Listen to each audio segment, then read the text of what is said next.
The Wild Boar. Mae Chee Kaew communicated with non-physical beings using the nonverbal language of the heart, the common language shared by all sentient beings.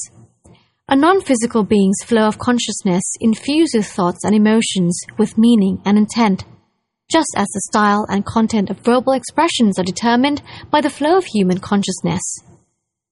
Each current of thought that issues from a conscious flow is attuned to specific meaning and purpose, and thus communicates a clear and unmistakable message. When a thought current intersects with the knowing quality of another conscious flow, it imparts a message directly to the receiving consciousness as a fully formed and coherent idea or opinion.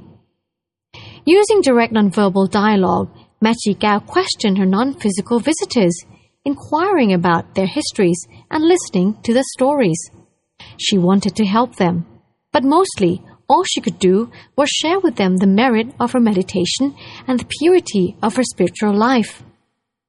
It was for them to receive and make use of these merits as best they could.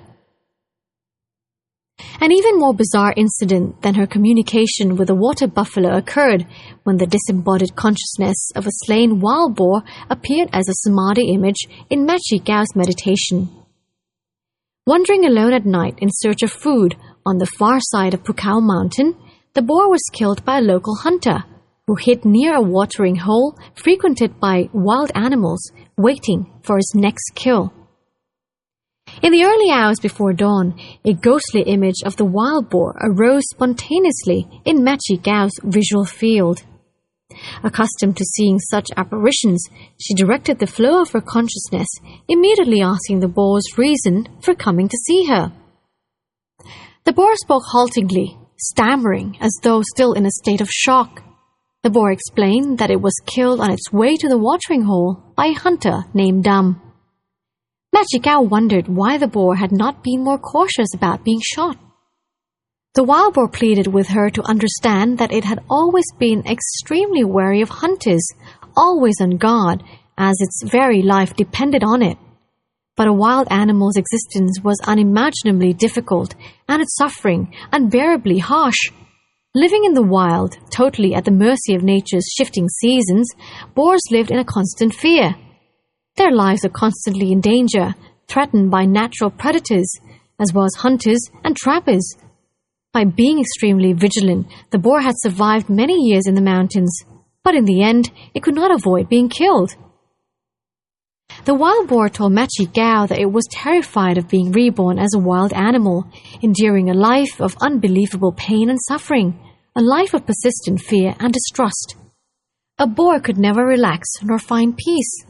Fearful that it could not avoid another animal birth, the boar came to Mae Chee Kaew to beg for a share of her spiritual merit and virtue, to boost its chances of being reborn as a human being.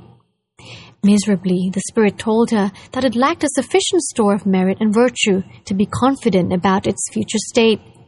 The boar had nothing of value to offer her except the meat from its freshly killed body.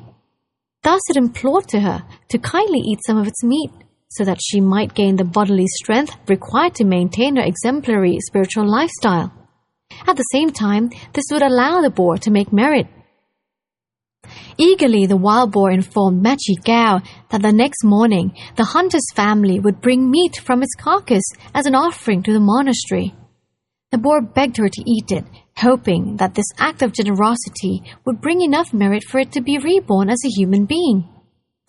The boar wished to offer her the choicest cuts of meat from its body. However, people are greedy by nature, so it feared the hunter's family would keep the best parts for themselves and leave only the lower quality meat as its offering to Mae Chee Kaew.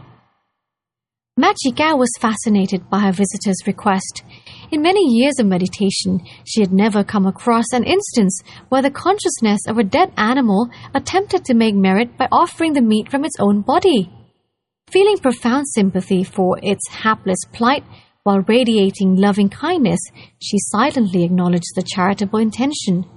She inspired the wild boar with the virtues of generosity, instilling a feeling of pride in doing good deeds.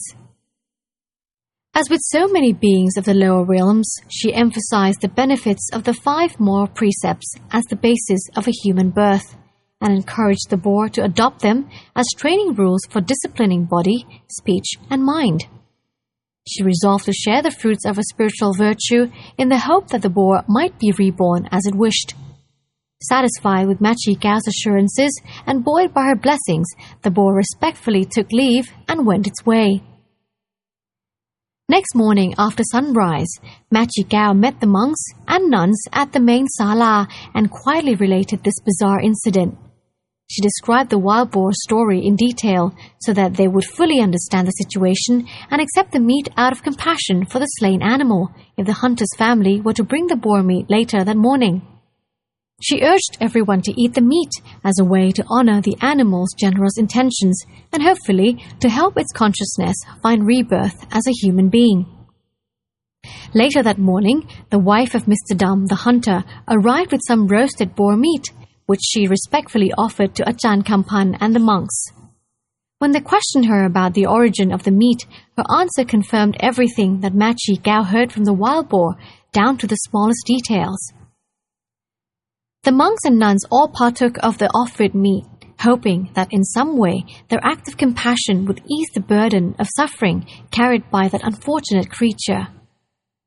Mae Chee Kaew learned about death and rebirth and the craving that connects the two, linking lives in an endless continuum of pain and suffering. She encountered personalities shaped by greed, motivated by anger, and weighed down by the burden of their own karma as they swam helplessly, aimlessly, in a vast sea of delusion. Beings trapped in lower realms of conscious existence have no personal merit, no spiritual virtues on which they can fall back in times of dire need. In previous lives, when those ghosts were born human beings, they failed to develop the habit of selfless giving and overlooked the protective power of moral restraint. Because as humans, they neglected to accumulate a store of virtue for the future.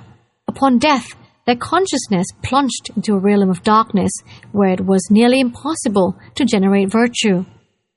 Having no recourse to merit of their own making, ghosts and other errant spirits depend on others for salvation. Should virtuous people of the human realm fail to assist them by consciously sharing the merit they make through acts of body, speech, and mind, ghosts are left completely destitute, with no means to move on to a favorable rebirth. They must wait, enduring the miserable conditions their actions have produced, until the karmic repercussions of their evil deeds or of their negligent disdain have been exhausted. To Mae Chee Kaew, ghosts resemble stray animals, roaming aimlessly through a barren, unearthly landscape and hounded by their own spiritual poverty, with no owner to look after them. For being stuck with the consequences of evil deeds, it matters little which state of existence they are born into, since their pain and misery continue unabated.